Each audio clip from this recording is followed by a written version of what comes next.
А сегодня мы подробнее поговорим про лиру. Дымоход-конвектор из ЧХ-1, чугунный, красивый. Здесь мы видим их три образца. Один работающий на печи Бахта, нашего же производства из такого же чугуна. И два на выставке. Немного про потребительские характеристики. Дымоходный конвектор лира предназначен для того, чтобы снизить температуру отходящих газов у любого отопительного прибора. Это может быть печь, это может быть камин. Любой, по сути дела, прибор, он уже может у вас стоять существующий. Вы можете его сделать апгрейд, либо там усовершенствование, тюнинг, как угодно.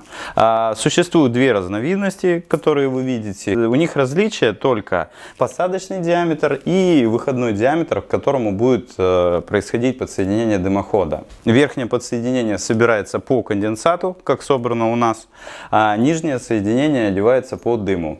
То есть на патрубок вашего отопительного прибора. Диаметры посадочные поднимать не буду, чтобы измерить. Поверьте на слово, здесь примерно 152, здесь 132. Выходной диаметр, к которому будет происходить подключение дымохода, здесь 131 миллиметр с половиной, и который конвектор меньше, это 116,5 миллиметров. Измерив высоту. Итак, на посадочный 150 это 70,5 сантиметров, 705 миллиметров. На посадочный 130 это 69,5 сантиметров, это 695 миллиметров. То есть разница между ними составляет 1 сантиметр.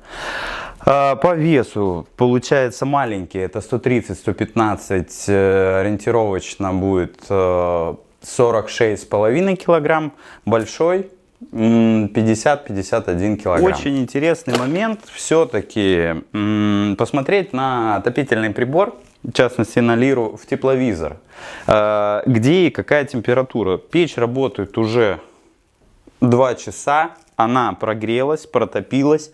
Горение средней интенсивности, то есть ее можно еще чуть-чуть поддушить. Нужно понять, насколько он будет фонить инфракрасным излучением и как будет разогреваться труба, то что печь очень горячая.